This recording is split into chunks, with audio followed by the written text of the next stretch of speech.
Hi, I'm Liz with KelownaNow, and I'm here with Mark Thompson. Hi, Mark. Thanks for being here. Yeah, thank you. And Mark is running in the Kelowna-West By-Election for the BC Conservatives. So That's right. welcome aboard. Again, with every other candidate, we are doing 8 questions, and you have 10 minutes to get through them. And then at the end, you'll have some time to kind of tell your voters what you want them to know. So you ready? Ready. Okay. Here goes. So the first question is about housing. So Kelowna has a 0.2% vacancy rate. The average home price is $500,000 or more, and the average price of rent is over $1,000. So how do you get new home buyers into the market, and what's the solution to providing more rental options that are affordable? Well, first of all, you've got to have OCP, which identifies areas where housing can occur, perhaps on land that wasn't previously available for housing. And we need to be pushing for lower cost housing. Not everybody can afford a $500,000 home. And even if it's built by somebody else and rented out, it's still too expensive for many, many people. We have people leaving Kelowna because they can't afford to stay here. So I'm very much in favor of having special funding available to supplement the city to actually develop not low-cost housing, but more affordable housing. Okay. Next question here. The opioid crisis, fentanyl crisis, is affecting all ages and demographics. Many of the overdose deaths are happening behind closed doors, and first responder services are overworked. What should be done? Well, first of all, to solve a problem, you have to care. And I don't think enough people care, and so we've got to change that. When we can't keep drugs out of our jails, how do we think we're going to keep them off the street? So I'm in favor of appointing a minister responsible for drug abuse issues. And through that process, we'd have at least one cabinet minister every day concentrating on things like the opioid crisis. It's made up of a whole lot of issues, everything from mental health to economic issues to the lack of services being available. So I'm very much in favor of proving that we care by having a minister appointed, and that's my challenge to the government, to appoint a minister that actually cares. And then we will get to the bottom of the problem. I've never found an issue in my life you can't solve by talking. Okay. Next question. The BC government plans to implement a $15 an hour minimum wage. Do you support this, and would you implement it sooner or later? Well, yes, I would support it. It's anybody can think of what can you do with $30,000 a year. You're not going to do much besides rent an apartment and pay your utilities. You've got nothing left for food or anything else, let alone raise a family. So in this day and age, it's a little bit ridiculous to think that less than $15 an hour is satisfactory. So I'm in favor of that. Okay. And so Kelowna General Hospital is already over capacity. It's not even peak flu season yet. How do you plan to deal with the patient overload and long wait times? Well, this is a difficult issue, but specifically with respect to West Kelowna, I'm in favor of having a trauma center open in West Kelowna. Okay. If West Kelowna was a city anywhere else, it would have a hospital. And one of the major issues is that the bridge itself creates an unnecessary death threat to people that can't get across the bridge fast enough. I come from an environment where you want to get emergency services such as ambulance and fire and police to the site within 6 minutes. We can't get across the bridge in 6 minutes much of the time.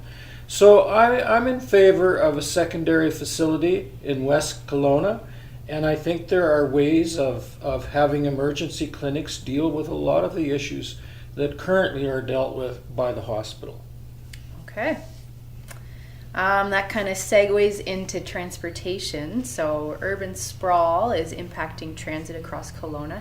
How do you solve the lack of transportation in Kelowna? Well, it's a provincial provided service with some input from the cities.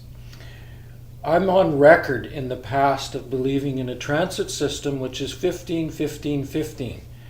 A bus stop within 15 minutes of where you live, running every 15 minutes for 15 hours a day. So if you set that as the criteria of how the ideal transit system should function, then I think we can get there. It requires more funding, but instead of looking at spending more dollars to widen roads, if we get more people riding the transit, we need less lanes for transportation. Okay. Childcare in BC costs upwards of $1,000 a month. Do you support universal childcare? Yes, I do. I have 4 children of my own. I recall the childcare that was necessary when they were young. And I think a fundamental quality in society is to make sure that our young are well looked after. And without universal childcare, it becomes almost impossible for some families to make it, because it almost costs more for childcare than some people can earn when they go to work. So yes, I do support that. Okay. Education. So student debt is averaging $25,000 or more. Some parties are looking to the European model of offering free tuition. What do you propose? Well, history again will show that I support free tuition for post-secondary education, which means that whether it's university or a trade school, we should be providing free tuition for students that enroll and pass. The ones that don't pass, we need to think, how should we handle that? But 75 years ago, we were offering up to grade 12 education free of charge. Now we've come into the information age and we need to modernize. And yes, some degree of free tuition I think is important. Education, healthcare, and justice are the major pillars of a society, a free and just society. So we need to look at reforming how we finance education. Okay.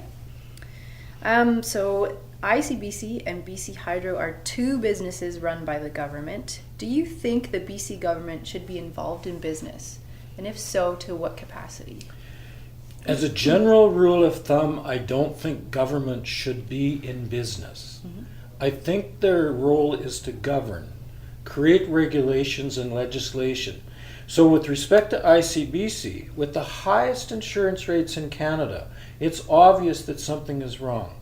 So I'm calling for a complete comprehensive review of governance, management, insurance rates.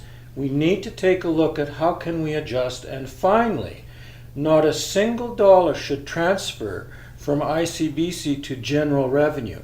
That money belongs to the policyholders.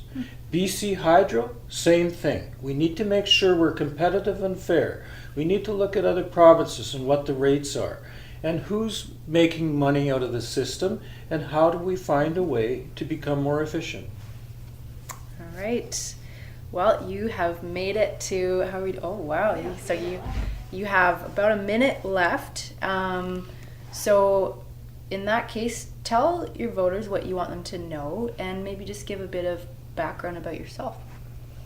Well, I grew up in Saskatchewan. I spent quite a few years there, and then the last 20 years here in British Columbia.